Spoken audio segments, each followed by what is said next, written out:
मुख्यमंत्री अशोक गहलोत पहुंचे घाटमी का गांव। जहां हेलीपैड था वहां तो पहुंच गया, लेकिन मुख्यमंत्री अशोक गहलोत नासिर और जुनैद के घर पर नहीं पहुंचा। जहां हेलीपैड था वहीं पर एक टेंट लगाया गया था। उसी टेंट में नासिर और जुनैद के परिवार को बुलाया गया। बुलाकर वहां उनसे बातचीत की गई और भारी संख्या में पुलिस बल तैनात किया गया। लेकिन मेवात के लोग भी मुख्यमंत्री अशोक गहलोत के फैसले को देखकर और मुख्यमंत्री अशोक गहलोत कोई ठोस कदम उठाएंगे, यानी कि पीड़ित परिवारों को कोई ठोस आश्वासन देंगे, यहाँ तक कि हत्यारों को गिरफ्तार करने पर भी कोई ठोस कदम उठाएंगे। ये देखकर पूरा मेवात के लोग, 36 बिरादरी कौम के लोग, मेवात के लोग वहां पर गए हुए थे। भारी संख्या में लोगों की भीड़ भी देखी जा सकती है और धरना स्थल पर भी काफी संख्या में लोगों की भीड़ थी। लेकिन मुख्यमंत्री अशोक गहलोत ना तो नासिर जुनैद के घर जा पाए और न ही जो पीड़ित परिवार की मुआवजे की मांग थी उस मुआवजे पर खरे उतर पाए, बल्कि ये तो कह दिया कि उदयपुर की जो घटना थी वो एक आतंकवादी घटना थी।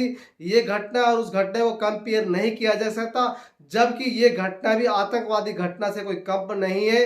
ये घटना भी जघन्य अपराध है, जघन्य हत्याकांड है। लेकिन मुख्यमंत्री ने कहीं ना कहीं टाल मटोल करते रहे।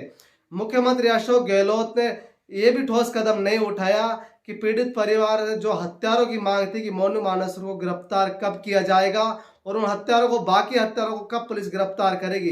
अशोक गहलोत ने इस पर कोई खास जवाब नहीं दिया, ना कोई टाइम फिक्स किया। इस बात को देखते हुए लोगों में काफी रोष है, लोगों में काफी गुस्सा है। लोग वहां बहुत तादाद में लोग वहां मौजूद में भीड़ में मौजूद थे। ये देखते हुए कि हत्यारों को जल्द से जल्द गिरफ्तार करने की घोषणा अशोक गहलोत करेंगे, लेकिन ये घोषणा अशोक गहलोत जी नहीं कर पाए और उल्टा हर बात को टालम टोल करते रहे। इस बात से मेवात के लोग काफी गुस्से में आ गए और आकर रहनी जायदा मुर्दाबाद के नारे लगे, अशोक गहलोत मुर्दाबाद के नारे लगाए गए, यहाँ तक कि कांग्रेस पार्टी मुर्दाबाद के नारे लगाए गए।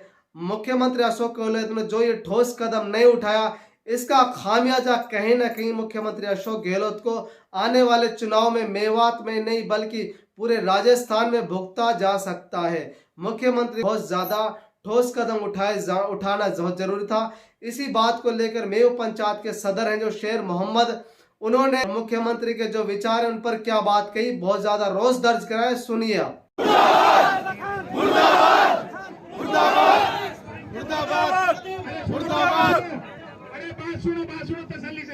रुपए की घोषणा करके गए, सरकारी नौकरी पर किसी तरह की कोई बात करके नहीं गए। दूसरी बात मैं आपको बताना चाहता हूँ, जब पत्रकारों ने ये पूछा कि माननीय मुख्यमंत्री जी उदयपुर के मामले में इतनी घोषणा यहाँ इतनी कम क्यों, तो उन्होंने जवाब दिया कि हर किसी घटना को कंपेयर नहीं किया जाता और किया जा सकता और मुआवजे को भी कंपेयर नहीं किया जा सकता। अब मैं कहना चाहता हूँ हमारे साथी उनसे जो यहाँ पर धरना दे रहे थे, जिनकी मेहनत से ये सब कुछ संभव हुआ, मैं उनको धन्यवाद देना चाहता हूं। लेकिन थोड़ी सी कमजोर बातें आप लोगों की रही कि हम सुबह से पूरी तरह से अपने आप को हम समर्पित कर चुके हैं कि साहब मुख्यमंत्री जी आ गए तो बात खत्म है। यही बात ही ना भाई, लफड़ा क्यों, इसलिए उन्होंने हमारी बात को वजन नहीं दिया।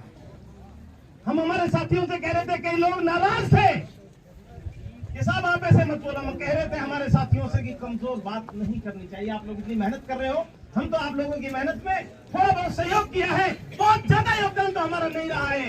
लेकिन शायद आप लोगों को पता नहीं है कि हम एक रात तो पूरी रात नहीं सोए हैं, परंतु हमेशा आवाज को मजबूती को सुना जाता है, कमजोर की आवाज को कहीं पर नहीं सुना जाता, कमजोर की आवाज को हमेशा दबाया जाता है। आप लोग अच्छे से समझ लीजिए, जिनके राजनीतिक रूप से जो लोग कमजोर हैं, जिनके राजनीतिक करने वाले लोग कमजोर और दलाल पैदा हो जाते हैं, उस समाज को ऐसे रोता फिलकता छोड़ा जाता है जैसे आप लोगों को छोड़ा गया है। हम लोगों से ताल्लुक रखते हैं दोस्तों,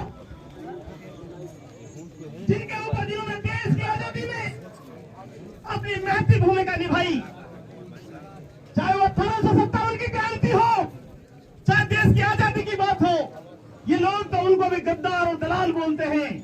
मैं बात करना चाहूंगा बहादुर शाह जफर की। बहादुर शाह जफर को अंग्रेजों ने कहा था कि दम देने में दम नहीं है, कार मांगो खून जान की, जफर ठंडी हुई शमशीर हिंदुस्तान की।